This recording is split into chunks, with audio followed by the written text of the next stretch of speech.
Hi everybody, let's talk about how to fix hotels.com map search error. So to fix this issue, you can start by clearing the app cache or just offloading the app.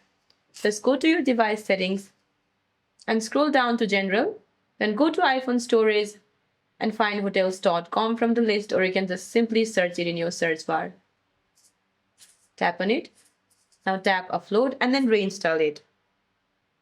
Now the next what you can do is update the hotels.com app, because using an outdated version of the application can cause JavaScript and API errors with the embedded map.